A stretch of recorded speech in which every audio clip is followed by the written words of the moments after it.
चालू कर देता हूं सबसे पहले। और आज का डिस्कशन हम लोग चालू कर रहे हैं officially again. Good morning all of you. और आज हमारा जो डिस्कशन है वो एक नए सब्जेक्ट से चालू हो रहा है और सब्जेक्ट है goods and services tax, that is GST.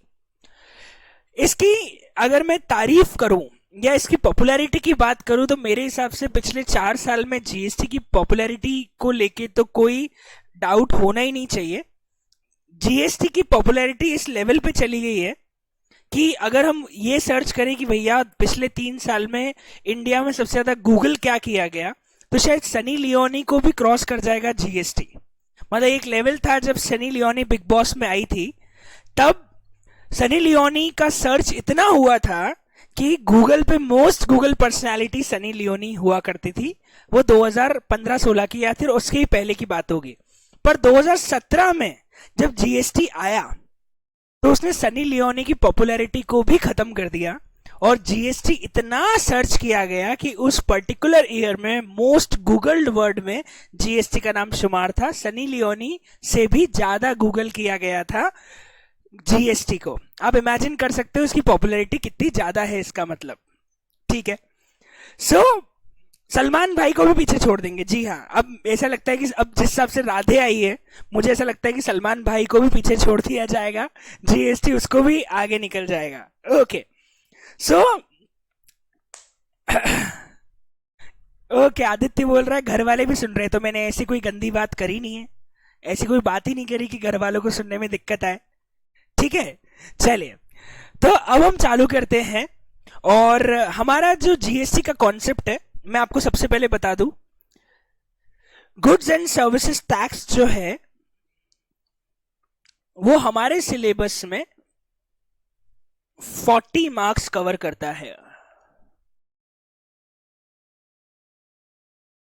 ठीक है, और इंटरेस्टिंग चीज ये है कि इसमें से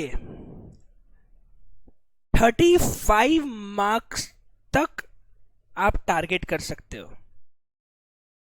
क्योंकि बच्चे इनकम टैक्स में बहुत घबराते हैं और उनकी जो नैया पार लगाने वाला सब्जेक्ट होता है ना, वो एक्चुअली जीएसटी होता है।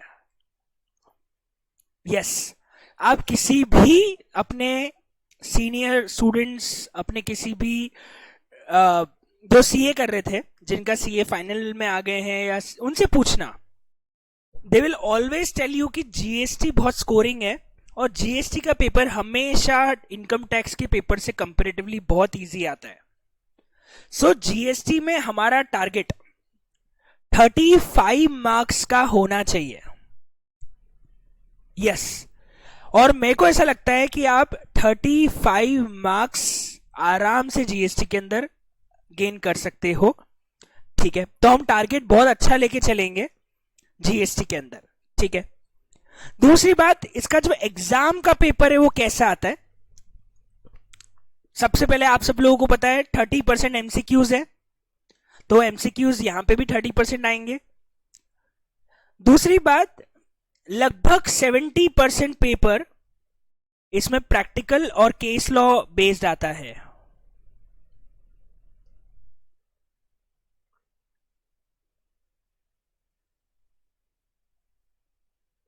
लगभग 70% पेपर 70% पेपर हमारा प्रैक्टिकल और केस स्टडी बेस आता है। यस, 30% तो एमसीक्यूज हो गए। तो एमसीक्यूज के लिए हम लोग जब हमारी कॉपी बनाएंगे, रीडिंग करेंगे, मैं आपको एमसीक्यूज की प्रैक्टिस करवा दूंगा, क्वेश्चन दे दूंगा, तो एमसीक्यूज की प्रैक्टिस तो आपकी बहुत बढ़िया हो ही जाएगी। इसके बाद हमारा जो प्रैक्टिकल पार्ट है ना, उसमें लगभग 70% पेपर आपका प्रैक्टिकल पार्ट से आता है। मतलब अल्टीमेटली आपको केस स्टडी बेस्ड क्वेश्चन और प्रैक्टिस क्वेश्चंस जो है, प्रैक्टिकल क्वेश्चंस जो है, वो लगभग 70% आते हैं। ठीक है, अब मैं आपको क्या बनाने वाला हूं, क्या देने वाला हूं। देखो, हमारा रीडिंग के लिए जो मटेरियल रहेगा, जिससे हमको रीडिंग करनी है या जिससे हमको पढ़ना है, उसमें सबसे प्राइमरी हमारी रहेगी कॉपी। जो हम सेल्फ कॉपी बनाएंगे या हम जो सेल्फ नोट्स बनाएंगे, वो हमारा सबसे प्राइमरी मटेरियल रहेगा। मैं ऑफकोर्स ये जो सॉफ्ट कॉपी है जो मैं लिखते जा रहा हूँ ये सब भी आपको अपलोड होती जाएगी, तो अगर आपका कुछ कॉपी में लिखना रह भी गया है तो आप नोट्स अपडेट कर सकते हैं। अप्रोक्सीमेटली कम से कम 200 पेजेस की कॉपी मुझे लगेगी, कम से कम। दूसरा हमारा रीडिंग मटेरियल रहेगा मेरे द्वारा दिया गया क्वेश्चन बैंक। वो अभी मैं आपको सॉफ्ट कॉपी में प्रोवाइड कर दूंगा, लेकिन जैसे ही लॉकडाउन खुल जाएगा, जैसे ही सारी चीजें अरेंज हो जाएगी, आपको एक क्वेश्चन बैंक भी डिलीवर हो जाएगा। इसके साथ साथ आपको मिलेंगे जंबो साइज के charts. Like the size of the chart is this much. This size of chart जो है वो आपको दिया जाएगा, वॉल चार्ट। मतलब मेरे पास जो पीछे वॉल है इतना बड़ा साइज का एक चार्ट होगा। ऐसे 3 चार्ट, कलरफुल चार्ट्स आप लोगों को मिलेंगे। जी हाँ, मैं आपको एक प्रीव्यू दे भी देता हूं चार्ट का। मेरे पास अपने नोट्स जो चार्ट है उसका कहीं पे रखा होगा। यस, इस तरह का चार्ट मिलेगा, आप देख सकते हैं। ये जो चार्ट है इस तरह का चार्ट आप लोगों को मिलेगा पूरा। अभी आपको एकदम दिख नहीं रहा होगा, पर ये ऑफकोर्स इट इज पूरा कलरफुल एंड इस साइज का एक बड़ा साइज का वॉल चार्ट रहेगा, जो कि अगर आप ऐसे जूम करेंगे तो आपको उसमें सब कुछ दिख जाएगा। तो एक चार्ट में पूरा पूरा चैप्टर कवर्ड है। मतलब एक एक चार्ट में पूरा पूरा चैप्टर जो है वो कवर हो जाता है। और ऑफ कोर्स वो हार्ड कॉपी में मिलेगा भव्या, क्योंकि इसको सॉफ्ट कॉपी में देने का क्या मतलब है। मैं वॉल पे लगाने की बात कर रहा हूं, तो ऑफ कोर्स ये हार्ड कॉपी में ही आपको क्वेश्चन बैंक के साथ मिलेगा। ठीक है, ऐसे 3 चार्ट मिलेंगे। एक एग्जामिनेशन चैप्टर का है, एक आईटीसी चैप्टर का है, और मैं कोशिश करूंगा एक आध चैप्टर और जो इंपॉर्टेंट है वो उस चार्ट में ऐड कर दूं, तो वो भी आपको मैं प्रोवाइड करने की कोशिश कर दूंगा। तो ये भी आप लोगों को मिल जाएंगे। तो ये एग्जाम के पहले या जब हम लोग घर पे रिवाइज कर रहे होंगे तब ये चार्ट्स आपके काम के, अभी आपके लिए बिल्कुल काम के नहीं है। आपको ये चार्ट्स काम आएंगे अगस्त के बाद, जब आपको घर पे रिवीजन करना होगा, जब आपको रोज स्टडी टेबल पे बैठना होगा। तो स्टडी टेबल के सामने अगर आपने चार्ट्स लगा दिए तो आप देखते ही देखते पूरा जीएसटी रिवाइज कर पाएंगे। ठीक है, तो ऐसे 3 या 4, 3 तो मेरे पास है ही सारी। कोशिश करूंगा चौथा चार्ट में बना दूं, पर अभी 3 चार्ट्स तो मेरे पास अवेलेबल है ही सारी। वो 3 चार्ट्स आप लोगों को 100% क्वेश्चन बैंक के साथ डिलीवर हो जाएंगे। चौथा काम हम एक और करेंगे, हम हमारे क्लास के साथ मॉड्यूल्स की भी रीडिंग करेंगे। और मैं आपको एक बहुत अच्छी रिकमेंडेशन दूं तो वो ये होगी कि आप क्लास के साथ मॉड्यूल को हाइलाइट्स कर लीजिएगा। मैं क्या करूंगा, मैं मॉड्यूल को रेगुलरली, मतलब जैसे जैसे चैप्टर हमारा कंप्लीट होता जाएगा वैसे हम साथ साथ में पैरेलली मॉड्यूल को भी रीड करते जाएंगे।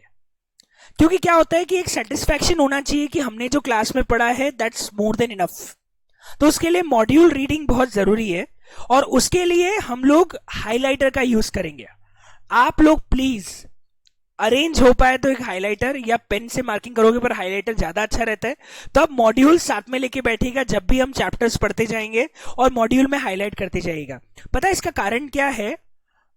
इसका कारण ये है कि हम जब, अब मैं क्या करूंगा, मैं भी साथ साथ में मॉड्यूल हाईलाइट करते जाऊंगा और आपको मॉड्यूल अपडेट करते जाऊंगा नोट्स के साथ। ठीक है, इसका कारण ये है कि हम मॉड्यूल को हाईलाइट क्यों कर रहे हैं, ताकि एग्जाम के एक दिन पहले हम पूरा मॉड्यूल तो पढ़ नहीं सकते। सर कॉपी तो हमारी बहुत फटाफट हो जाएगी। अगर हमको कुछ एक्स्ट्रा रीडिंग करनी है, थोड़ा सा टेक्निकल वर्ड्स पढ़ना है, तो मॉड्यूल में हाइलाइटेड पॉइंट्स को पढ़ के जाओगे तो उससे भी बहुत अच्छे से आपको चीजें आ जाएगी। वैसे टेक्निकल वर्ड्स आपको क्वेश्चन बैंक के अंदर भी मिल जाएंगे। टेक्निकल वर्ड्स आपको क्वेश्चन बैंक के अंदर भी मिल जाएंगे। एक और चीज, मैं आपको नई गूगल ड्राइव की लिंक भी ब्रॉडकास्ट करवा दूंगा, जिससे हम जीएसटी के नोट्स अपडेट करेंगे।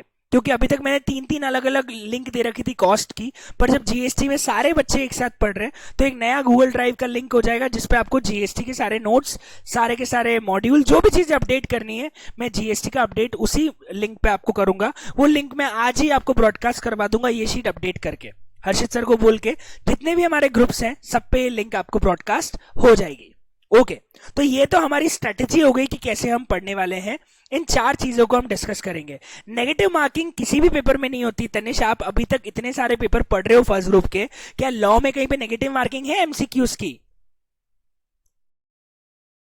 तो ऐसी बातें पूछने से पहले, वो भी एक बार नहीं 4-4 बार चैट में से पूछने से पहले, वो कॉमन सेंस का इंजेक्शन लगवा के आना चाहिए और सोचना चाहिए कि जब दूसरे थियोरेटिकल पेपर आप लोगों ने पढ़े, जब वहां पे नेगेटिव मार्किंग नहीं है, तो जीएसटी में क्यों नेगेटिव मार्किंग आ जाएगी? बहुत बढ़िया। चलिए, तो इंजेक्शन वैक्सीन लगवाने जाओ ना जीएसटी का, तो उनको बोलना कॉमन सेंस का कोई इंजेक्शन आता है क्या, वो भी लगा दे।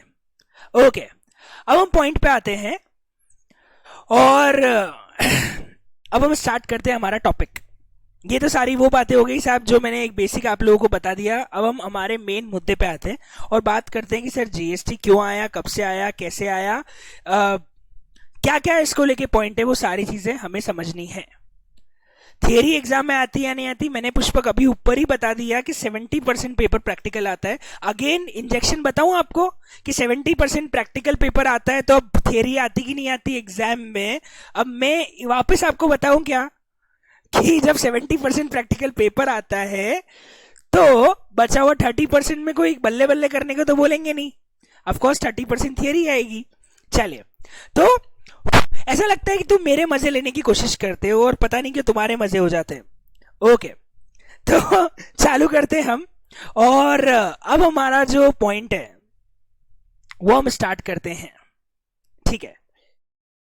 और जीएसटी को स्टार्ट करने के लिए सबसे पहले हमें समझना पड़ेगा बहुत ही इंटरेस्टिंग चीज। ये सब लोगों को पता है कि जीएसटी इनडायरेक्ट टैक्सेस है, गुड्स और सर्विसेज के ऊपर लगता है, ये सब लोगों को पता है। लेकिन इसमें एक इंटरेस्टिंग चीज, अब कोई चैट नहीं चाहिए मुझे, मैं चैट ब्लॉक कर दूंगा और अगले 5 मिनट तक मुझे कोई चैट नहीं चाहिएगी, ठीक है। मैं चैट ऑफ कर रहा हूं। नेक्स्ट 5 मिनट्स में सिर्फ मैं बोलूंगा और आप लोग सुनेंगे। उसके बाद जो भी डाउट होते हैं आप पूछिएगा, इसलिए मैं अगले 5 मिनट के लिए चैट बिल्कुल बंद कर रहा हूं। Okay, so we are starting today's discussion, और सब लोग सुनिएगा ध्यान से।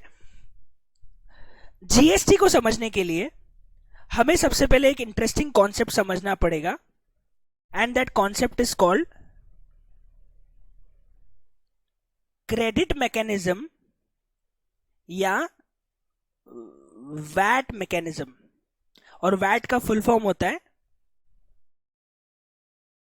Value added tax. और हमें जीएसटी को समझना है तो सबसे पहले इस क्रेडिट मैकेनिज्म या वैट मैकेनिज्म को समझना बहुत जरूरी है, क्योंकि बेसिकली ये एक प्राइमरी स्ट्रक्चर है जीएसटी का। आज जीएसटी अगर आया है या जीएसटी को लाया गया है, सर जीएसटी कब से एप्लीकेबल है, आई थिंक ये डेट आप लोगों को पता होगी। GST is applicable from 1 April 2017, sorry 1 July 2017, sorry. GST is applicable from 1 जुलाई 2017, 2017 जुलाई से ये जीएसटी एप्लीकेबल है। तो सर ये जो पूरा जीएसटी बनाया गया है वो एक वैट मैकेनिज्म पे बनाया गया है। फुल फॉर्म होता है वैल्यू एडेड टैक्स मैकेनिज्म, और इसी को क्रेडिट मैकेनिज्म भी बोला जाता है। क्योंकि पूरा जीएसटी का प्लॉट इसी पे डिपेंडेंट है, इसलिए हमको ये समझना बहुत जरूरी है कि ये वैट मैकेनिज्म या क्रेडिट मैकेनिज्म एग्जैक्टली क्या होता है, ठीक है। तो सबसे पहले इसको समझने के लिए अपन छोटा सा एग्जांपल लेते हैं, और कोई जल्दबाजी नहीं करेंगे क्योंकि हमारा बेसिक स्ट्रक्चर स्ट्रांग हो गया ना जीएसटी में, तो अपने आप आपको सारी बातें समझ में आने लग जाएगी। तो स्टार्ट करते हैं इस मैकेनिज्म से, और सबसे पहले सुनिएगा ध्यान से। मान लीजिए ये है पर्सन नंबर 1। पर्सन नंबर 1 ने कुछ सामान परचेज किया 1 लाख रुपए का। यहां पे उन्होंने कोई जीएसटी नहीं पे किया। मान लीजिए प्रोडक्ट कोई एग्रीकल्चर प्रोडक्ट होगा, कोई ऐसा प्रोडक्ट होगा जिसके ऊपर जीएसटी लगता ही नहीं है, मान लेते हैं एग्रो बेस्ड प्रोडक्ट होगा, और इसीलिए उनकी परचेज 1 लाख है। उन्होंने सेल किया है ये प्रोडक्ट 1,30,000 रुपीज में, ठीक है।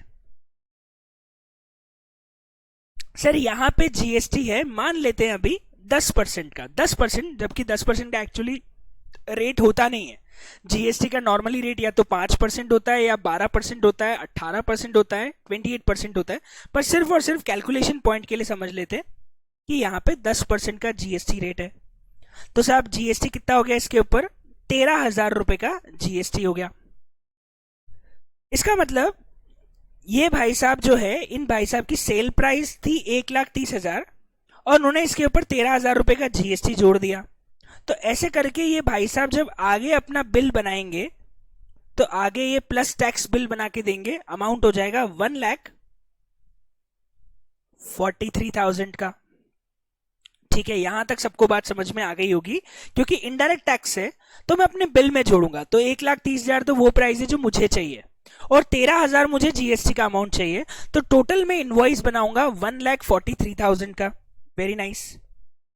सर ये जो सामान है ये अब कौन खरीदेगा? मान लेते हैं this is person number 2, P2। ठीक है, तो P2 की परचेज लिखना मत, अभी रुक जाना, अभी लिखना मत, रुक जाना, मैं आपको लिखने का समय दे दूंगा, उसके साथ डाउट्स भी ले लूंगा, लेकिन अभी लिखना मत, सुनने की कोशिश करना। P2 की जो परचेज है वो हो जाएगी ₹1,43,000। ठीक है, और मान लो ये प्रोडक्ट ये आगे बेच रहा है 2 लाख रुपए में, यहां इसके ऊपर जीएसटी लग जाएगा 20,000 का, और ये आगे बिल बनाएगा 2,20,000 का। अब सबसे पहले समझने की कोशिश करना कि जब इसने आगे जीएसटी 20,000 रुपए जमा कराया तो यहां एक बहुत बड़ी प्रॉब्लम क्रिएट हो गई, और उस प्रॉब्लम को बोलते हैं cascading effect. Cascading, sir what is the meaning of cascading? आप लोगों ने पढ़ा होगा कहीं ना कहीं इकोनॉमिक्स के अंदर या कहीं पे कि कैस्केडिंग का मतलब होता है टैक्स के ऊपर टैक्स लग जाना। और यहां पे पता है प्रैक्टिकली यही हो रहा है। कैसे, मैं आपको एक्सप्लेन करने की कोशिश करता हूं। आज मैंने जो 13,000 का टैक्स पहले स्टेज पे दिया था वो मैंने अपनी कॉस्ट में 1,43,000 में जोड़ दिया। जब मैंने इसको सेल्स में कन्वर्ट किया प्रॉफिट चार्ज करके, मतलब अल्टीमेटली इस 2 लाख रुपए में 1,43,000 जुड़े हुए हैं, और जब इस 2 लाख रुपए के ऊपर 10% वापस टैक्स लग गया, मतलब इसके ऊपर 1,43,000 के ऊपर फिर से टैक्स लग गया, जबकि इसके ऊपर टैक्स पहले ही लगा जा चुका है यहां पे। मतलब एक तो 1,30,000 रुपए के ऊपर 2 बार टैक्स लग गया, दूसरा 13,000 रुपए के ऊपर टैक्स पे टैक्स लग गया। व्यापारी बोलता है ये तो बहुत गलत है। क्यों गलत है? क्योंकि अगर ऐसा चलता रहा तो जब एक से दूसरे व्यापारी, दूसरे से तीसरे व्यापारी, तीसरे से चौथे व्यापारी, चौथे से पांचवें व्यापारी तक कोई भी प्रोडक्ट जाएगा तो उस पे तो बार बार टैक्स पे टैक्स, टैक्स पे टैक्स, टैक्स पे टैक्स लगता जाएगा, तो प्रोडक्ट बहुत महंगा हो जाएगा। आप मुझे बताओ, आज अगर यहां पे पहले स्टेज पे टैक्स नहीं लगा होता तो प्राइस सिर्फ 1,30,000 होती। 1,30,000 होती तो मैं सेल प्राइस भी कम रखता, सेल प्राइस कम रखता तो उसके ऊपर जीएसटी भी कम लगता, तो अल्टीमेटली बर्डन कस्टमर पे भी कम आता। लेकिन बिकॉज ऑफ कैस्केडिंग ये प्रोडक्ट जबरदस्ती महंगा हो गया। सरकार ने इस कॉन्सेप्ट को कवर करने के लिए या कैस्केडिंग को अवॉइड करने के लिए जीएसटी के अंदर इस क्रेडिट मैकेनिज्म को लॉन्च किया है। और अब वो क्या है समझने की कोशिश करना। ये है वो जो नहीं होना चाहिए और है भी नहीं। This is wrong. सो मैं इसी एग्जाम्पल को नीचे कॉपी करके अब आपको बताता हूं कि होना क्या चाहिए था। ये गलत है क्योंकि इसमें कैस्केडिंग इफेक्ट आ रहा है। मैं लिखने का समय आपको दे दूंगा, लेकिन पहले ये समझते हैं कि होना क्या चाहिए। मैं यहां से इसको इरेज करता हूं क्योंकि जो सेकंड स्टेज पे आके हुआ वो सब मुझे बहुत गलत लग रहा है, क्योंकि सर टैक्स पे टैक्स लग रहा है और इस कारण फालतू प्रोडक्ट बहुत महंगा हो जाएगा। तो जो सेकंड स्टेज पे हो रहा है वो रॉन्ग है। Then what is correct? Credit mechanism में क्या होना चाहिए, एग्जैक्टली क्या होना चाहिए ताकि टैक्स पे टैक्स ना लगे, ताकि product final stage, final consumer तक पहुंचते पहुंचते महंगा ना हो। अब इसको समझने की कोशिश करते हैं और इस मैकेनिज्म से बहुत सारी चीजें हमारी कवर हो जाती है, इसलिए इसको बहुत ध्यान से सुनना, वेरी इंपॉर्टेंट। ये पता है क्या करेगा? ये परचेज 1,30,000 रुपीज ही बुक करेगा। सुनना ध्यान से। और ये यहां पे अपना एक अलग अकाउंट ओपन कर लेगा जिसका नाम है, फुल फॉर्म लिख देता हूं मैं, इनपुट टैक्स क्रेडिट अकाउंट, और उसमें डाल देगा 13,000 रुपए। सर ऐसा वो क्यों कर रहा है मैं आपको बताऊंगा। एक और इंटरेस्टिंग चीज, ये जो आईटीसी अकाउंट है ये मेरा एक्सपेंस नहीं, ये मेरा असेट अकाउंट होने वाला है। इंपॉर्टेंट चीज मैं आपको बता दूं, आईटीसी अकाउंट आपका एक्सपेंस नहीं, आपकी असेट्स की तरह काउंट होगा। मतलब मैं पीएनएल के अंदर परचेज 1,43,000 को ले जाऊंगा या 1,30,000 को ले जाऊंगा, सर पीएनएल के अंदर परचेज 1,30,000 ही जाएगी, और जो 13,000 रुपए का अमाउंट है उसे मैं अपनी एक असेट की तरह रिकॉर्ड कर लूंगा, 13,000 रुपीज को, उसे परचेज में नहीं डालूंगा। ठीक है सर। अब P2 जो है, P2 इसको आगे सेल करेगा। मान लेते हैं वो अपना प्रॉफिट जोड़ता है सिर्फ 50,000 रुपए का, क्योंकि ऊपर वाले केस में भी उसने शायद प्रॉफिट एक 60,000 57,000 जोड़ा था। अपन एक एग्जाम्पल के फॉर्म में मान लेते हैं कि वो प्रॉफिट 50,000 रुपए जोड़ रहा है, तो यहां उसकी सेल प्राइस हो जाएगी 1,80,000। पहली बात, आप एक इंटरेस्टिंग चीज नोटिस करो, उसने 1,30,000 पे प्रॉफिट जोड़ के सेल प्राइस कैलकुलेट करी है। मतलब पहली बात, इसकी सेल प्राइस में 13,000 रुपए का टैक्स शामिल नहीं है, जो कि एक बहुत ही अच्छी बात है, क्योंकि अब जब इसके ऊपर जीएसटी लगेगा तो वो कम से कम टैक्स के ऊपर टैक्स नहीं कैलकुलेट होगा, टैक्स के ऊपर टैक्स नहीं कैलकुलेट होगा, क्योंकि 1,80,000 में हमने 13,000 के इस अमाउंट को जोड़ा ही नहीं है। तो जब सेल प्राइस 1,80,000 होगी, क्योंकि मैंने अपनी परचेज कॉस्ट को 1,30,000 पे ही रिकॉर्ड किया है, तो मुझे जब 18,000 का जीएसटी लग रहा है तो कम से कम टैक्स के ऊपर वापस से टैक्स नहीं लग रहा है। ये तो पहली प्रॉब्लम रिजॉल्व हो गई कि टैक्स पे टैक्स नहीं लगेगा, क्योंकि हमने 13,000 को कॉस्ट माने ही नहीं। ठीक है, अब एक प्रॉब्लम और आई, ये जो P2 है ये बोलेगा कि सर ये तो आपने गलत किया, आप मुझे बोल रहे हो कि आप परचेज कॉस्ट को 1,30,000 ही मानो और एसेट को 13,000 ही लो। अब मैंने परचेज कॉस्ट में प्रॉफिट जोड़ के कस्टमर को बोला तू मुझे 1,80,000 दे और 18,000 रुपए सरकार के नाम पे दे। ठीक है सर, अब प्रॉब्लम ये है कि अगर मैं ये 18,000 रुपए गवर्नमेंट को जमा करा दूं, जो कि मुझे कराने पड़ेंगे क्योंकि वो टैक्स का अमाउंट है, मेरी जेब में नहीं जाएगा, तो प्रॉब्लम ये आ जाएगी कि 13,000 का क्या होगा। ये 13,000 में दे चुका हूं, P2 ने P1 को दे दिए बिल में। इस 13,000 को मैंने कस्टमर से भी चार्ज नहीं किया, क्योंकि आपने उसे परचेज कॉस्ट मानने से मना कर दिया था, और जो 18,000 कस्टमर से लिए वो भी आपने मुझसे वसूल लिए। तो 13,000 की वो जो असेट मेरे पास पड़ी हुई है, उसका बेनिफिट क्या मिला मुझे? मैं उसे असेट कैसे रिकॉर्ड कर सकता हूं अगर उसका बेनिफिट मुझे मिला ही नहीं है? सरकार ने बोला रुक रुक, हम तुझे बेनिफिट दे रहे हैं। सरकार ने क्या बोला कि जो तुझे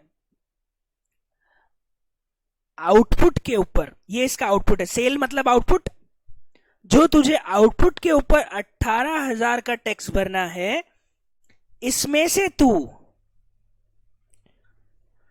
जो टैक्स परचेज पे दे चुका है वो हमें वापस मत दे, और कैश में हमें सिर्फ 5,000 रुपए का जीएसटी भर।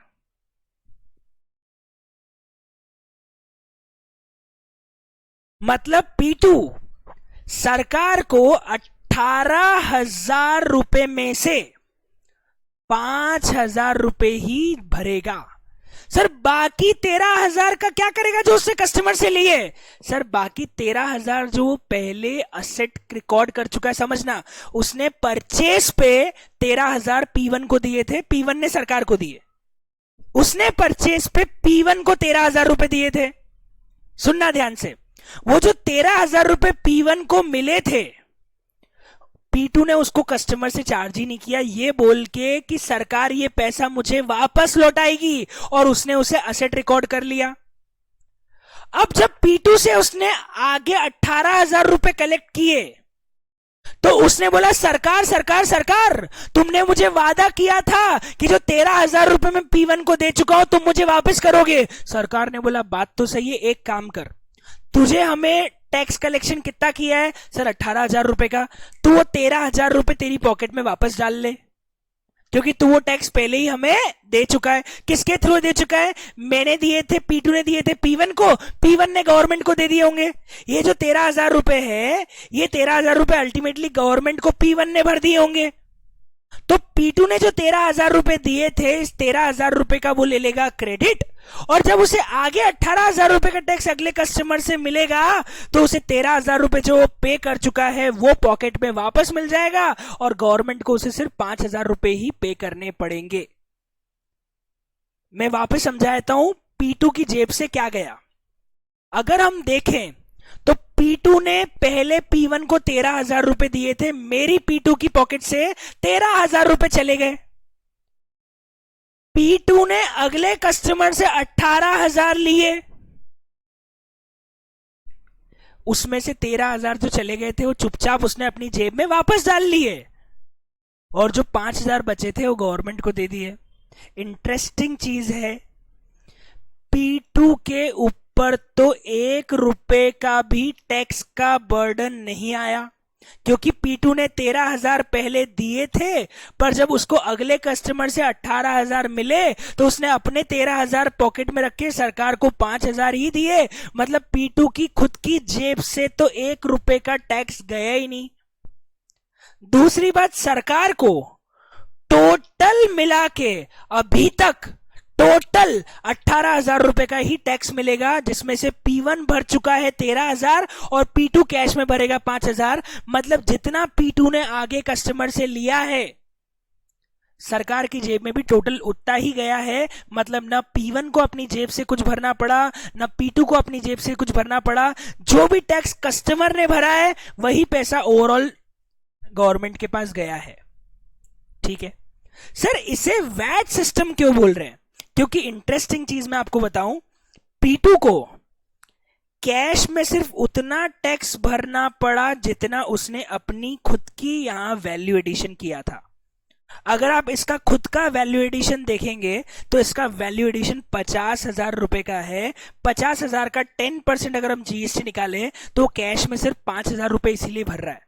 इसीलिए इस टैक्स का या इस सिस्टम को वैल्यू एडेड टैक्स मैकेनिज्म बोलते हैं, क्योंकि जितना मैं अपने यहां वैल्यू एडिशन करूंगा मुझे कैश में उतना ही टैक्स भरना पड़ेगा। सर पहले स्टेज पे ऐसा क्यों नहीं हुआ? क्योंकि इसकी परचेज पे टैक्स 0 पे होता, तो यहां वैट नहीं देख सकते हम, क्योंकि यहां पे पूरा वैल्यू एडिशन सरकार की नजरों में इसी ने किया है, क्योंकि इसके पहले तो सरकार को कोई टैक्स मिला ही नहीं है। लेकिन यहां आप देख सकते हो कि जो वैल्यू एडिशन P2 ने 5,000 रुपए का 50,000 रुपए का किया, उसका 10% उसको 5,000 रुपए कैश मिल चुका है। ठीक है, इसको आप ऐसे भी समझ सकते हो, ये पेटीएम के कैशबैक की तरह है। कैसे पेटीएम के कैशबैक की तरह है? पेटीएम में मान लीजिए P2 ने 1,43,000 का रिचार्ज किया। पेटीएम ने क्या बोला था कि हम आपको 13,000 रुपए का कैशबैक दे देंगे। तो आपने बोला अरे यार मैंने 1,43,000 पेटीएम वॉलेट से पे जरूर किए, लेकिन 13,000 का कैशबैक मिल गया, मतलब प्रैक्टिकली मेरी जेब से तो 1,30,000 ही लगे।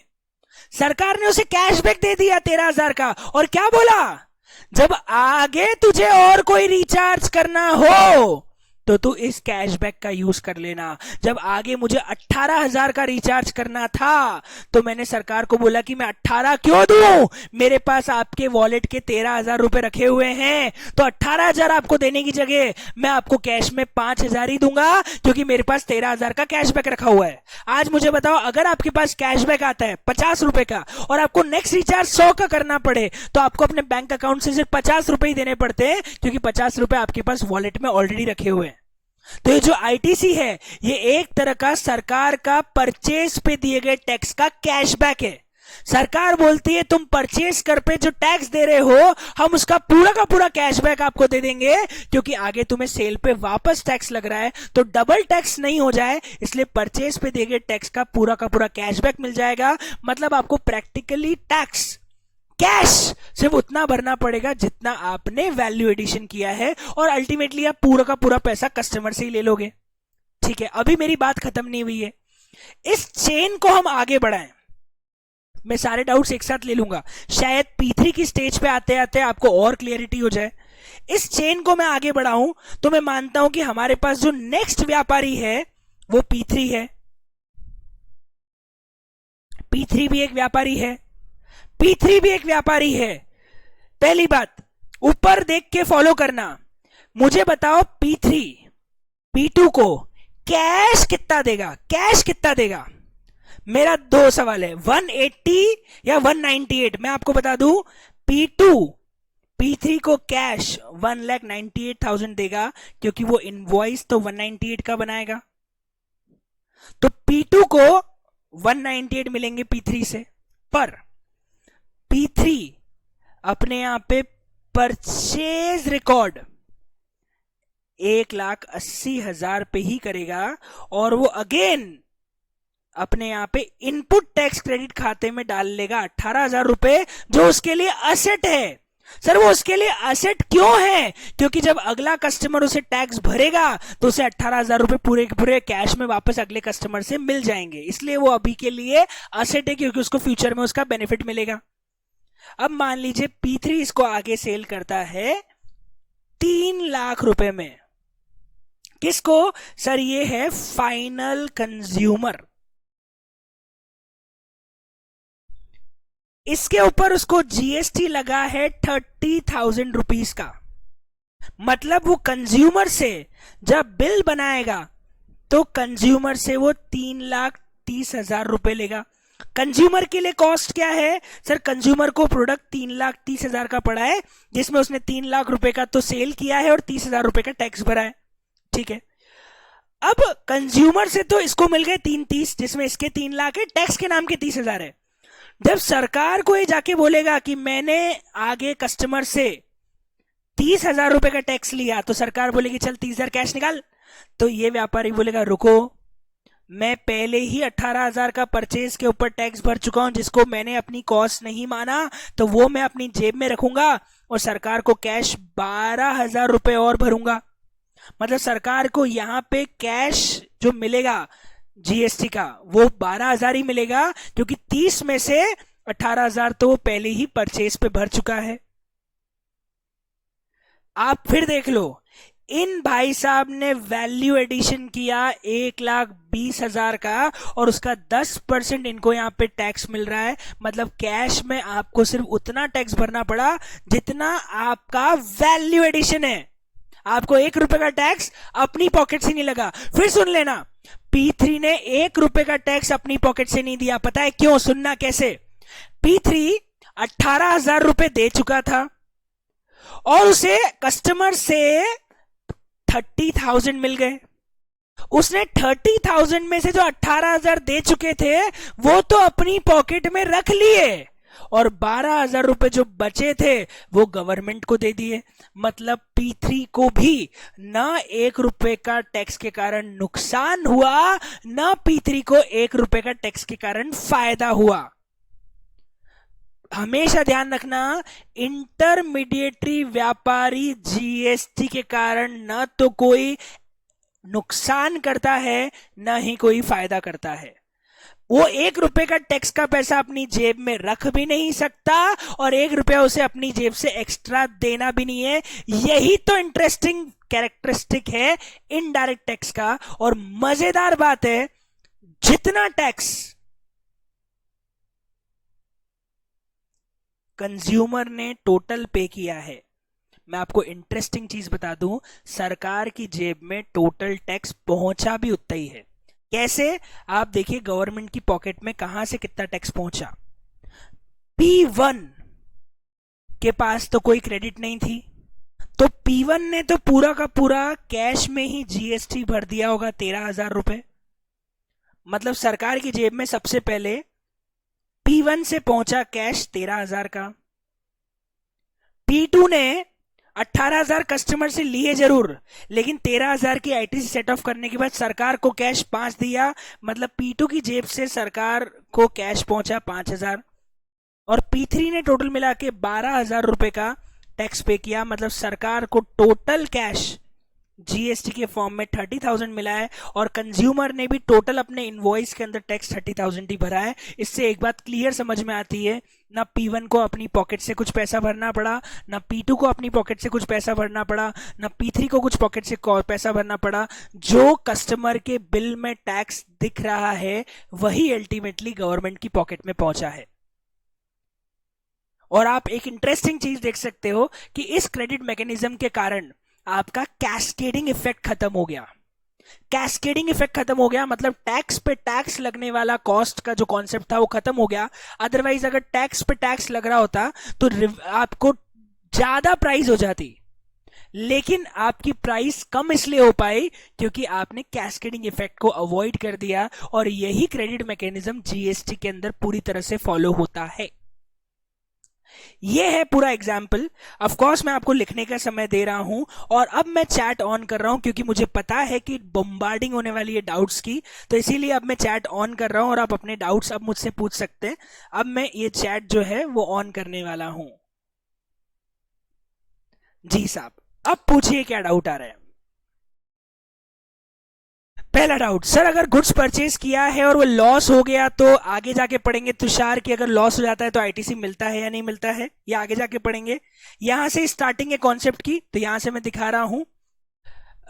सर अगर सेलिंग में लॉस हो गया तो लॉस की बात अभी नहीं करेंगे, हम लॉस की बात आगे करेंगे।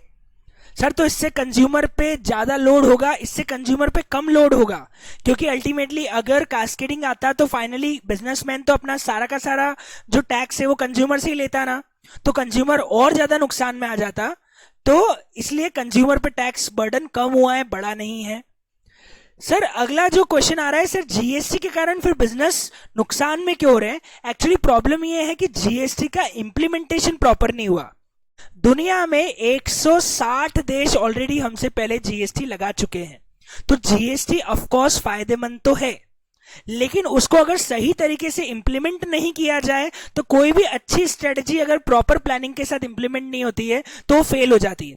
तो जीएसटी के फेलियर के पीछे कारण क्या है कि 2017 से 2021 हो गया और आज तक भी ऐसे कई सारे सेक्टर्स हैं जहां अभी भी सरकार ने क्लैरिटी नहीं रख रखी कि टैक्स लेंगे कि नहीं लेंगे, कितना लेंगे, कैसे लेंगे। आज भी सरकार रेगुलरली अपडेट्स और अमेंडमेंट कर रही है, जिसकी जरूरत 2017 से थी वो सरकार 2021 में आके कर रही है। तो सबसे बड़ा जीएसटी का फेलियर है उसका इंप्लीमेंटेशन। ये एक बहुत बड़ी प्रॉब्लम है हमारी सरकार के साथ कि हमारी सरकार के इंटेंशन अच्छे होते हैं पर हमारी सरकार के इंप्लीमेंटेशन उतने ही बेकार होते हैं। तो हमारी सरकार की इंप्लीमेंटेशन सुधर जाए ना तो सारी की सारी प्रॉब्लम सुधर जाएगी। और यही एक प्रॉब्लम है कि जीएसटी में इंप्लीमेंटेशन प्रॉपर नहीं हुआ, इसलिए बिजनेसमैन बहुत ज्यादा परेशान है। ठीक है, ओके सर एक डाउट आ रहा है, सर इनवॉइस कम अमाउंट का बना देगा तो टैक्स की चोरी हो जाएगी। देखो इनवॉइस कम अमाउंट का बनाएगा तो टैक्स की चोरी हो जाएगी, लेकिन क्या होता है कि जब भी इनवॉइस कम अमाउंट के बनाए जाते हैं तो रास्ते में गाड़ियों की चेकिंग होती है और उसमें अगर पकड़ा जाता है तो व्यापारियों के ऊपर इतनी ज्यादा पेनल्टी लगाई जाती है कि वो समझ में आया था कि टैक्स चोरी करने का मतलब नहीं है। पर हाँ, क्या प्रैक्टिकली ऐसा होता है? जी हाँ, अंडर बिलिंग करके आज भी जीएसटी की चोरी हो रही है। ठीक है, एक सवाल और आ रहा है, सर कैस्केडिंग इफेक्ट एक और बार बता दीजिए। कैस्केडिंग का सिंपल मीनिंग ये है कि टैक्स पे टैक्स लग जाना, जो ऊपर वाले एग्जाम्पल में हो रहा है। अगर आप ऊपर वाला एग्जाम्पल फॉलो करते हैं तो यू विल फाइंड आउट कि जो 13,000 रुपए का टैक्स है उसे मैंने अपनी परचेज कॉस्ट मान ली। जब 13,000 को मैंने अपनी परचेज कॉस्ट मान ली तो सेल प्राइस में भी इंक्लूड हो गया। जब वो सेल प्राइस में इंक्लूड हो गया तो उसके ऊपर वापस से जीएसटी लग गया। मतलब इस 13,000 रुपए के ऊपर यहां पे इंक्लूड होने के कारण डबल बार जीएसटी लग रहा है। तो कहीं ना कहीं इसे कास्केडिंग इफेक्ट माना जाता है और ये गलत है क्योंकि इसके कारण प्रोडक्ट बहुत महंगे हो जाते हैं। ठीक है,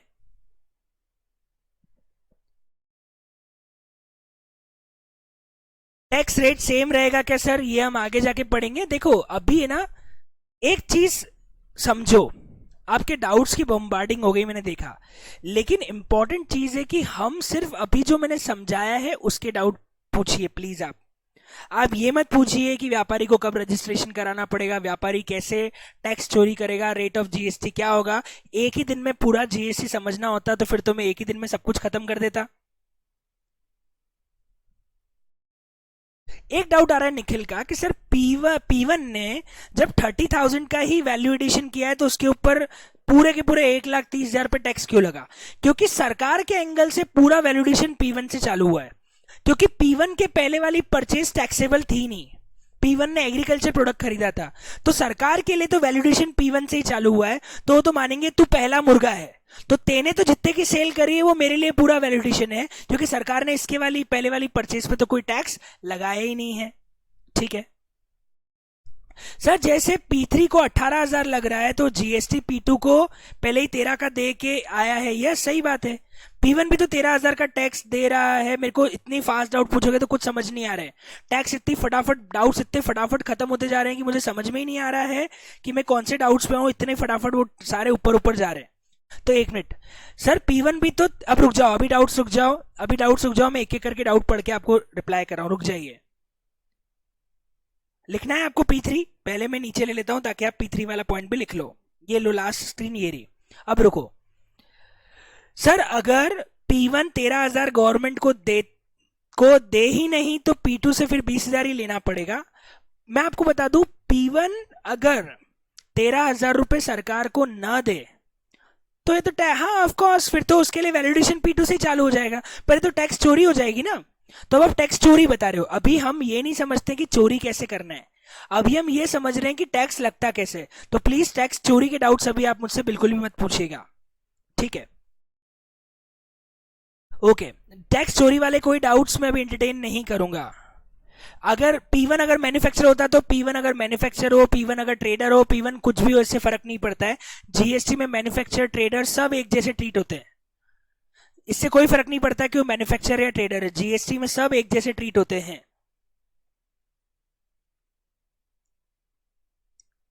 सर, अगर इसमें कोई छोटा बिजनेसमैन आ गया तो जीएसटी नहीं यूज करता है, फिर उसका क्या होगा? हाँ, यहाँ एक बहुत बड़ी प्रॉब्लम है, मैं ऊपर एक बार स्क्रॉल कर देता हूं, किसी का ऊपर का भी लिखना रह गया है।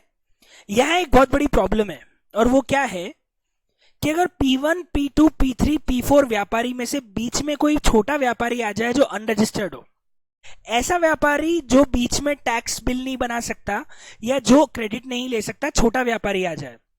प्रॉब्लम यह है कि अगर इस P1, P2, P3 की चेन में बीच में अगर छोटा व्यापारी आ जाता तो क्रेडिट चेन वहीं पे ब्रेक हो जाती और जो भी टैक्स अभी तक लग चुका है उसका उसे आईटीसी ना मिलकर उसे कॉस्ट में जोड़ना पड़ता। तो क्रेडिट चेन ब्रेक हो जाती है अनरजिस्टर्ड व्यापारी के बीच में आ जाने से। पर प्रैक्टिकली बता दूं, ऐसा होगा नहीं। क्यों नहीं होगा? क्योंकि अगर बीच में कोई अनरजिस्टर्ड व्यापारी आ जाता है तो आगे P3 को P2 से मटेरियल महंगा मिलेगा, तो पता है वो P2 से सामान खरीदेगा ही नहीं। तो P2 को P3 तक क्रेडिट आगे पास ऑन करने के लिए रजिस्ट्रेशन कंपलसरी लेना पड़ेगा, क्योंकि अगर वो रजिस्ट्रेशन नहीं लेता है तो जब वो आगे माल बेचेगा वहां पे कैस्केडिंग आने के कारण वो महंगा हो जाएगा। तो अगर कोई इंटरमीडिएटरी व्यापारी बीच में अनरजिस्टर्ड है और अगला व्यापारी वापस रजिस्टर्ड आ जाता है, तो पता है बीच में जो चेन है वो ब्रेक हो जाती है, और अगर चेन ब्रेक हो जाती है तो इस कारण से कहीं ना कहीं कैस्केडिंग आ जाता है। तो ऐसा प्रैक्टिकली पॉसिबल नहीं है, क्योंकि ऐसा हुआ तो फिर माल महंगा हो जाएगा, तो बाय डिफॉल्ट P2 को रजिस्ट्रेशन लेना ही पड़ जाएगा। ठीक है, एक डाउट आ रहा है, अब प्लीज मैं डाउट्स बंद कर रहा हूं और पुराने, मैं वापस डाउट्स बंद कर रहा हूं क्योंकि मेरे को इतने सारे डाउट्स आ रहे हैं कि मैं स्क्रॉल ही नहीं कर पा रहा हूं पुराने डाउट्स। अब मैं डाउट्स बंद कर रहा हूं और पहले पुराने डाउट्स ले रहा हूं। एक मिनट, ऊपर से चलते हैं अपन, और मैं पहले पुराने डाउट्स एंटरटेन कर लेता हूं।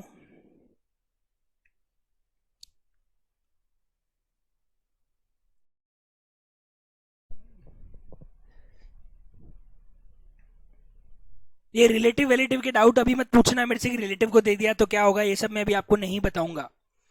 सर, P1 को उसके प्रॉफिट पे टैक्स भरना ही नहीं पड़ा क्योंकि उसने तो पूरा टैक्स P2 से ले लिया। तो बेटा ये इनडायरेक्ट टैक्स है, ये इनकम टैक्स नहीं है जो P1 को अपनी पॉकेट से भरना पड़ेगा। इनडायरेक्ट टैक्स का सारा बर्डन अल्टीमेट कंज्यूमर के ऊपर आता है, और इसीलिए P1 को सारा का सारा टैक्स P2 से, और P2 को सारा का सारा टैक्स P3 से, और P3 को सारा का सारा टैक्स कंज्यूमर से मिल जाएगा।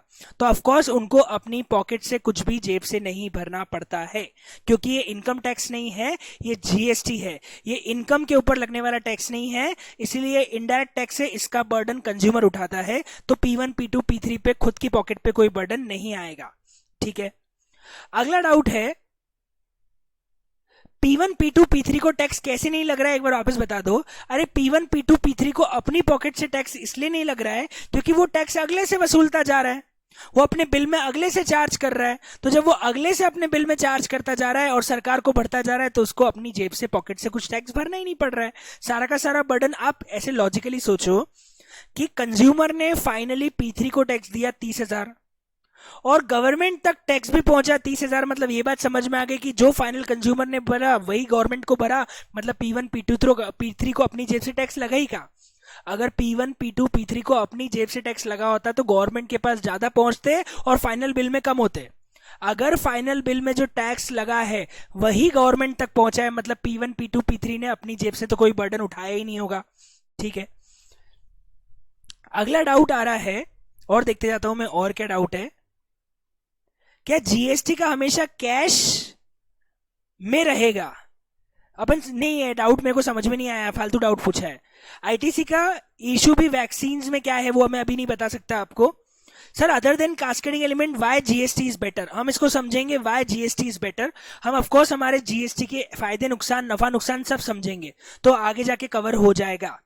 मैं आपको फिर बता दूं, मैन्युफैक्चरर हो ट्रेडर हो, जीएसटी में इट डजंट मैटर। चाहे आप मैन्युफैक्चरर हो चाहे आप ट्रेडर हो, आपके ऊपर जीएसटी वैसे ही लगता है जैसे एक नॉर्मल ट्रेडर की तरह लगता है, चाहे वो मैन्युफैक्चरर भी क्यों ना हो। टैक्स चोरी की बात हम आगे जाके जब जीएसटी समझेंगे तब समझ पाएंगे कि टैक्स चोरी कैसे होती है कैसे नहीं होती है। यस, उसके बाद स्क्रॉल कर दो। स्क्रॉल तो मैं नीचे एक और बार कर देता हूं, आपका कुछ लिखना रह गया हो तो वो लिख लीजिएगा। मैंने स्क्रॉल कर दिया है। वैक्सीनेशन पे जीएसटी का जो मैंने अभी रील बनाया है उसके बारे में हम बात नहीं कर रहे, वो हम जीएसटी समझेंगे तब आपको समझ में आएगा। हाँ, टैक्स चोरी की बात का कोई डाउट मैं नहीं लेने वाला हूं। सर बिजनेसमैन कच्चा बिल पक्का बिल, अरे कच्चे बिल पक्के बिल, फिर आप टैक्स चोरी पे आ गए। मैं कच्चे बिल पक्के बिल टैक्स चोरी की कोई बात की रिप्लाई अभी नहीं करूंगा। अभी हमने यही नहीं समझा है कि वो होता क्या है, तो टैक्स चोरी कैसे समझा सकता हूं मैं आपको। रुको मैं आ रहा हूं और डाउट्स पे। सर अगर P3 कस्टमर को 3,30,000 की जगह 3 लाख में ही बेच देता तो मैं आपको बता दूं 3 लाख को इंक्लूसिव ऑफ टैक्स मान लेते। ये एक बहुत अच्छा डाउट है कि सर अगर कस्टमर से P3 टोटल प्राइस 3 लाख रुपए ही लेता तो फिर वहां पे क्या होता। मैं आपको बता दूं, अगर कस्टमर से P3 टोटल प्राइस 3 लाख रुपए होता और उसमें अगर टैक्स अलग से कलेक्ट नहीं करता, अच्छा डाउट है सुनना, तो मैं 3 लाख को इंक्लूसिव ऑफ टैक्स मान लेता। सरकार हमेशा ये मानती है कि अगर आपने टैक्स अलग से नहीं लिया है तो जो लिया है उसमें हमारा टैक्स शामिल है।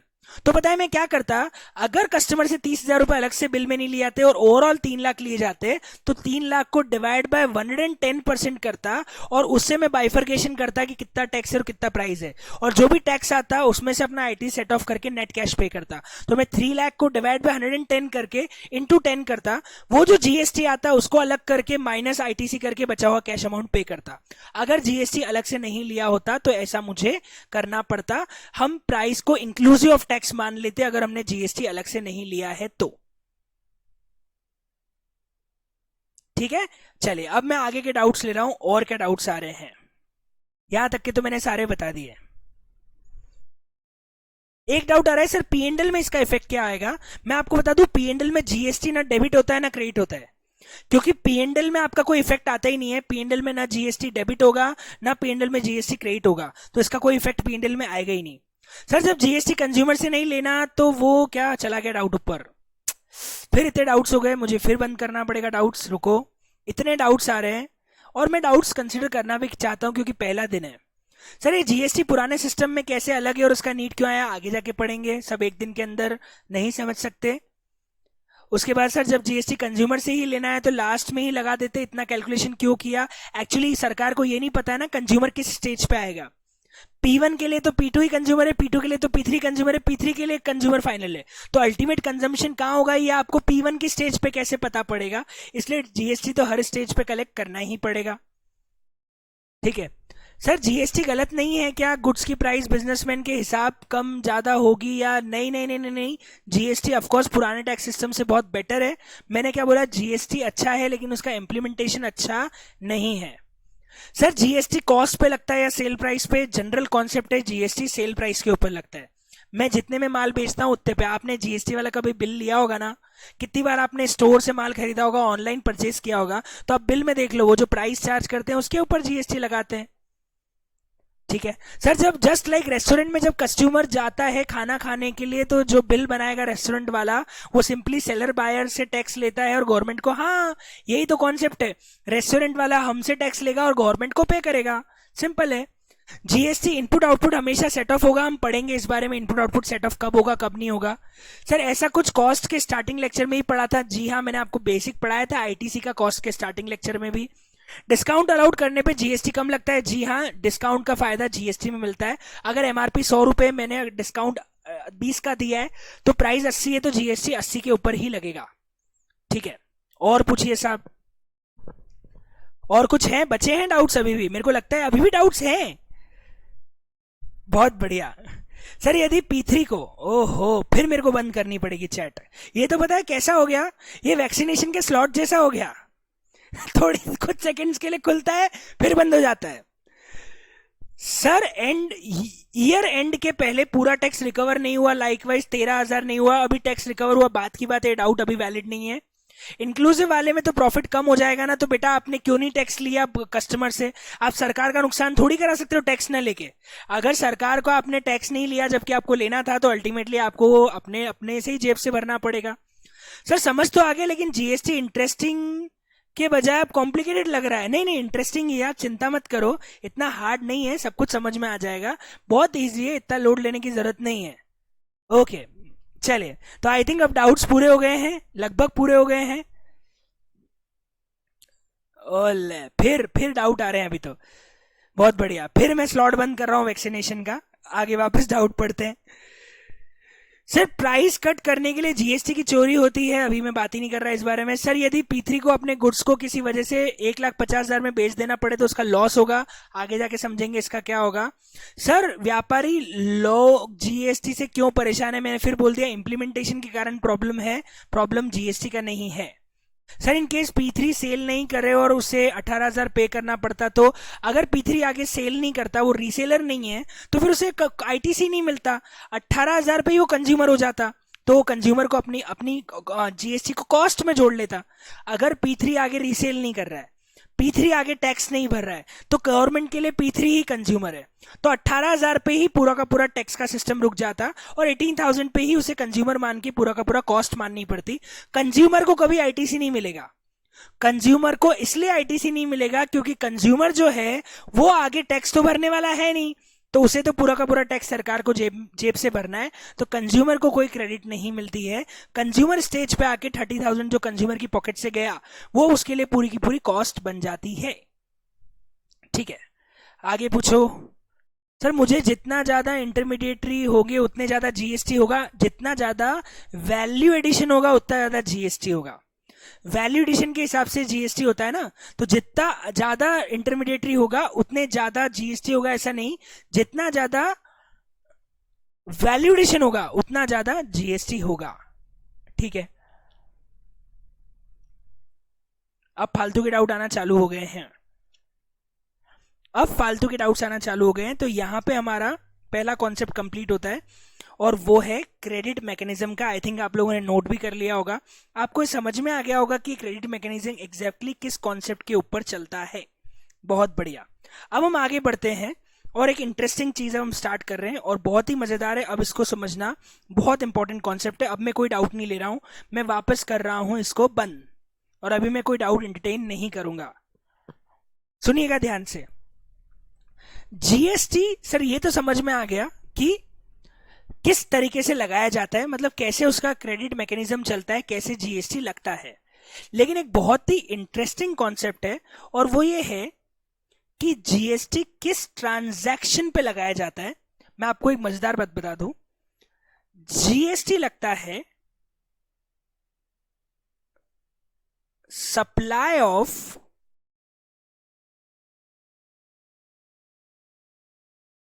गुड्स और सर्विसेज के ऊपर। मैं आपको एक इंटरेस्टिंग वर्ड बताता हूं और वो इंटरेस्टिंग वर्ड है सप्लाई। जैसे इनकम टैक्स में आपने पढ़ा होगा कि इनकम अर्न करने पे इनकम टैक्स लगता है, वैसे ही जीएसटी के अंदर हम ये पढ़ेंगे कि गुड्स और सर्विसेज की सप्लाई करने पे जीएसटी लगता है। मतलब यहां पे एक इंपॉर्टेंट वर्ड है और वो है सप्लाई। सप्लाई पे जीएसटी जो है वो यहां पे लगाया जाता है। ये एक इंपॉर्टेंट वर्ड है जो आपको ध्यान रखना है। जीएसटी किस चीज पे लगाया जाता है? सप्लाई ऑफ गुड्स और सर्विसेज के ऊपर। सर तो आप बोलेंगे सर सप्लाई का मतलब क्या होता है? मैं आपको बता दूं, पहले क्या था, पहले सेल ऑफ गुड्स पे लगता था एक वैट करके टैक्स था या सेल्स टैक्स, सर्विसेज प्रोवाइड करने पे लगता था सर्विस टैक्स, मैन्युफैक्चरिंग करके सेल करने पे लगता था एक्साइज। एक्चुअली उन्होंने सारे ट्रांजैक्शन को एक ही वर्ड में कवर कर लिया है और वो एक वर्ड है सप्लाई।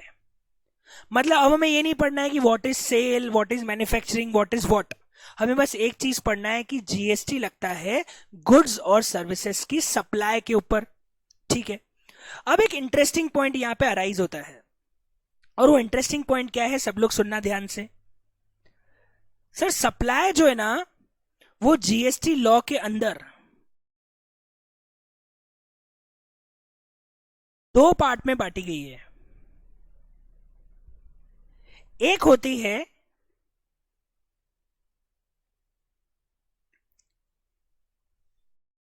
इंट्रा स्टेट सप्लाई और दूसरी होती है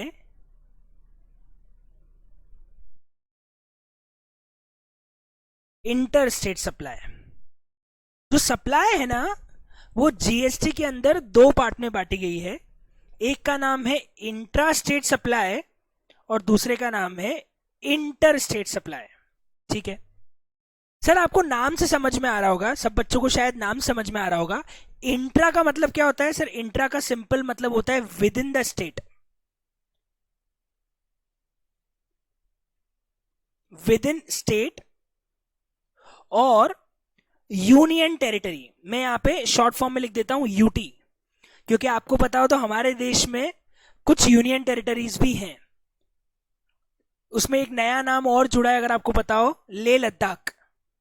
पहले एक ऑलरेडी यूनियन टेरिटरीज थी, अंडमान एंड निकोबार, लक्षद्वीप, बहुत सारी। उसमें एक नया नाम और आ गया, लेह लद्दाख। हम पढ़ेंगे हमारे देश में कितनी यूनियन टेरिटरीज होती है, कौन कौन सी किस में आती है, वो पढ़ेंगे। लेकिन अगर हमने स्टेट के अंदर ही माल बेचा है, या मान लीजिए आप लेह लद्दाख से लेह लद्दाख में ही माल बेच रहे हो, मतलब विद इन द स्टेट है, विद इन द यूटी है, इसको बोलते हैं इंट्रा स्टेट, इंट्रा स्टेट। और अगर आप स्टेट के बाहर या यूनियन टेरिटरी के बाहर माल बेच रहे हो तो उसको बोलते हैं इंटर स्टेट। मतलब आपने मध्य प्रदेश से गुजरात माल भेजा है तो मैं यहां पे एग्जाम्पल की फॉर्म में लिख सकता हूं कि अगर मैंने एमपी से एमपी में माल बेचा है तो वो है इंट्रा स्टेट। अगर मैंने एमपी से गुजरात माल भेजा है तो वो है इंटर स्टेट। अगर मैंने मान लीजिए लेह से लेह ही माल सप्लाई किया है, लेह लद्दाख का लेह है, वहां से वहां सप्लाई किया है तो ये है इंट्रा स्टेट। और मैंने अगर लेह से माल सप्लाई कर लिया मान लीजिए मध्य प्रदेश में या एक यूटी से दूसरे यूटी में तो वो कहलाएगा इंटर स्टेट। मतलब बेसिकली स्टेट की या यूनियन टेरिटरी की बाउंड्री क्रॉस हो गई तो वो इंटर स्टेट, और अगर विद इन द बाउंड्री ही आप गुड सेल कर रहे हो तो इंट्रा स्टेट। ठीक है, मतलब मान लीजिए आप इंदौर के एक मॉल से जाके दुकान से एक जीन्स खरीद के लेके आए, तो आप मुझे बताओ इसको क्या मानोगे? सर ऑफ कोर्स इसको इंट्रा स्टेट मानेंगे क्योंकि इंदौर के मॉल से लाके मैंने इंदौर में जीन्स खरीदी, इंट्रा स्टेट। अब ऑनलाइन मुंबई के एक सेलर से ऑनलाइन डिलीवरी करवा रहे हो एमपी में, ये क्या कहलाएगी? ये कहलाएगी इंटर स्टेट, क्योंकि मुंबई वाला आदमी आपको एमपी में आके माल भेजेगा तो मुंबई से महाराष्ट्र से माल एमपी में आ रहा है, ये कहलाएगी इंटर स्टेट। तो सर इसमें फर्क क्यों करें? मैं आपको बताता हूं, इसमें टैक्स का फर्क है। अगर इंट्रा स्टेट सप्लाई हुआ है, मान लीजिए सेल हुआ है 1000 रुपए का इंट्रा स्टेट, और तो इसके ऊपर पता है दो तरह के टैक्स लगते हैं, एक है सीजीएसटी और एक है एसजीएसटी। इंट्रा स्टेट सप्लाई पे दो तरह के टैक्स लगाए जाते हैं, एक का नाम है सीजीएसटी और दूसरे का नाम है एसजीएसटी। सीजीएसटी का फुल फॉर्म है सेंट्रल जीएसटी एंड एसजीएसटी का फुल फॉर्म है स्टेट जीएसटी। ठीक है, तो मान लीजिए अगर 12% वाला आइटम है तो सीजीएसटी का रेट होगा 6%, मतलब मैं यहाँ पे सीजीएसटी 60 रुपए और एसजीएसटी 60 रुपए टैक्स कलेक्ट करूंगा। मतलब ओवरऑल जब मैं बिल बनाऊंगा, मेरी सेल प्राइस 1000 रुपए है, तो इसमें बिल बनाऊंगा मैं टोटल मिला के 1120 रुपए का, जिसमें जो 120 रुपए का जीएसटी है वो मैं सरकार को 2 अलग अलग नाम से पे करूंगा। कस्टमर से कलेक्ट भी 2 अलग अलग नाम से करूंगा, एक होगा सीजीएसटी, एक होगा एसजीएसटी। लेकिन अगर मैं इंटर स्टेट सप्लाई कर रहा हूं और अगर मेरे प्रोडक्ट की सेल प्राइस 1000 रुपए है, तो मैं यहां पे कलेक्ट करूंगा आईजीएसटी। आईजीएसटी का फुल फॉर्म लिख लीजिएगा, it is called integrated GST, और वो हो जाएगा सीधे 12% की रेट से 120 रुपए, और मेरे प्रोडक्ट की इनवॉइस प्राइस या इनवॉइस बनेगा 1120 रुपए का। मतलब एक चीज समझ में आ रही है सर इसको देख के, कि जब हम सर लोकल माल खरीद के लाते ना, इंदौर से किसी ग्रोसरी शॉप से सामान खरीदा या रिलायंस फ्रेश से माल खरीदा, तो आप बिल में देखना हमेशा सीजीएसटी और एसजीएसटी जुड़ के आता है। 12% का होगा तो 6%, अगर 5% का टैक्स रेट तो 2.5%, अगर 18% का रेट है तो 9%। और अगर मान लीजिए आप ऑनलाइन शॉपिंग करते हो, डिलीवरी बैंगलोर से हो रही है, तो आप देखना बिल के ऊपर लगता है आईजीएसटी फुल टैक्स रेट से। तो अगर गुड्स के ऊपर टैक्स रेट 12% है तो पूरा इंटीग्रेटेड एक ही जीएसटी लगेगा 12%। अगर लोकल बेच रहे हैं तो 6 आधा आधा हो जाएगा। आ रही है बात समझ में? तो अगर मैं लोकल माल बेच रहा हूं तो मैं कस्टमर से टैक्स जो चार्ज करूंगा that is called CGST and SGST, और अगर मैं स्टेट के बाहर माल भेज रहा हूं तो मैं कस्टमर से जो टैक्स कलेक्ट करूंगा that is called IGST. Integrated GST जो है वो मुझे कस्टमर से कलेक्ट करना पड़ेगा। ये बात भी आई थिंक आप लोगों को समझ में आ गई होगी। अब इसमें एक इंटरेस्टिंग चीज और है जो मुझे यहाँ पे एक्सप्लेन करनी है। ये तो समझ में आ गया कि अगर मैं लोकल माल भेजूंगा तो लगेगा सीजीएसटी एसजीएसटी, स्टेट के बाहर मेल भेजूंगा तो लगेगा आईजीएसटी। अब कोई डाउट हो इस पॉइंट को लेके तो पूछ लीजिए। सर प्रोडक्ट की प्राइस में तो कोई इंपैक्ट नहीं आएगा? जी नहीं, प्रोडक्ट की प्राइस में कोई इंपैक्ट नहीं आएगा। अब कोई डाउट है तो आप पूछ सकते हैं मुझसे। कोई डाउट नहीं है? सर आईजीएसटी किसे डिपॉजिट करेंगे ये हम आगे पढ़ेंगे। हाँ, एक सवाल आ रहा है आउट ऑफ इंडिया सेल करेंगे तो क्या होगा, उसके बारे में अभी आपको मैं बता रहा हूं। सर ऐसा क्यों किया, इतने टैक्सेस क्यों लगा दिए, आगे जाके मैं फिर बोल रहा हूं। जो पढ़ाया है उसको समझने की कोशिश करेंगे, अलग अलग का क्या फायदा क्या है ये सब बाद में बात करेंगे, पहले जो पढ़ाया है उसको समझने की कोशिश करते हैं। बिल में 3 कभी नहीं रहते हैं, 2 ही रहते हैं। या तो बिल में सीजीएसटी या एसजीएसटी लगता है, या फिर बिल में आईजीएसटी लगता है। तीनों एक साथ कभी नहीं लगते हैं। आईजीएसटी कैसे डिवाइड होगा, किसको जाता है, हम आगे जाके समझेंगे कि ये किसको जाता है, कैसे डिवाइड होता है, ये आगे जाके समझेंगे। अकाउंट्स में तीनों की एंट्री इसलिए करी थी क्योंकि उन्होंने समराइज एंट्री कराई होगी, एक इनवॉइस की नहीं, पूरे महीने के सेल ट्रांजैक्शन की एंट्री कराई होगी, इसलिए वो अकाउंट्स में तीनों की एंट्री एक साथ हो गई। पर मैं आपको बता दूं लोकल सप्लाई के ऊपर आईजीएसटी सीजीएसटी लगता है और इंटर स्टेट सप्लाई के ऊपर आईजीएसटी लगता है।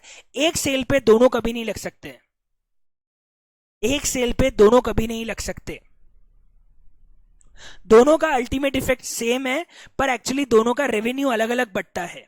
सीजीएसटी और एसजीएसटी वाला रेवेन्यू सेंट्रल और स्टेट को आधा आधा जाता है, और आईजीएसटी का रेवेन्यू सेंटर को जाता है। फिर उसका क्या होता है वो भी हम आगे जाके पढ़ेंगे, पर एक्चुअली टैक्स का इफेक्ट अलग अलग है, इसलिए उन्होंने उसको टैक्स को नाम अलग अलग दिया, क्योंकि कलेक्शन करने वाली एजेंसी अलग अलग होती है।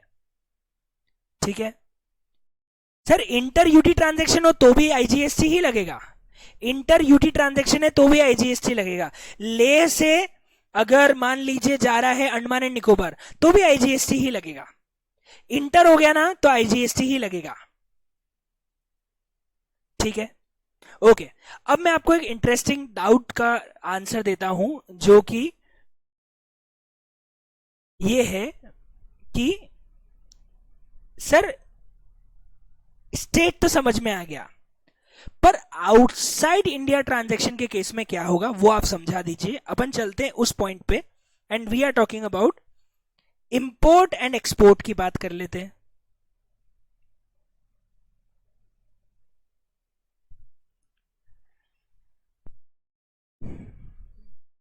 ओके, एक काम करते हैं, इसको कल पढ़ते हैं, क्योंकि हमारा 10-12 हो चुका है, 10:12 हो चुके हैं, और हम 2 मिनट के अंदर ये इंपोर्ट और एक्सपोर्ट पूरी बात कंप्लीट नहीं कर पाएंगे, क्योंकि मुझे उसको लेके बहुत सारी चीजें एक्सप्लेन करनी है। तो देखो मुझे पता है हम जब कोई भी नई चीज सीखते हैं ना तो हमारे दिमाग में बहुत सवाल अराइज होते हैं, but it is not practically possible for me to explain everything in a single minute, in a single lecture. so of course हम धीरे धीरे सारी चीजें रिजॉल्व करते हुए चले जाएंगे, आपको धीरे धीरे सारी चीजें समझ में आना चालू हो जाएगी। ठीक है, तो सप्लाई के ऊपर टैक्स लगता है जीएसटी। दो तरह के होते हैं, इंटर और इंट्रा स्टेट। टैक्स तीन तरह के होते हैं, सीजीएसटी, एसजीएसटी और आईजीएसटी। अभी बहुत सारी बात थी, हमारी बातें बाकी हैं। हम बेसिक्स पे बहुत फोकस करेंगे, क्योंकि अगर आपका बेसिक स्ट्रांग हो गया तो आपको बाकी चीजें पढ़ाना मेरे लिए कंपैरेटिवली आसान हो जाएगा। तो इंपोर्ट एक्सपोर्ट ट्रांजैक्शन पे क्या होता है इसके बारे में हम कल बात करेंगे, और भी बाकी सारे डिस्कशन हम कल करेंगे। आज का डिस्कशन कर रहे हैं हम यहीं पे खत्म।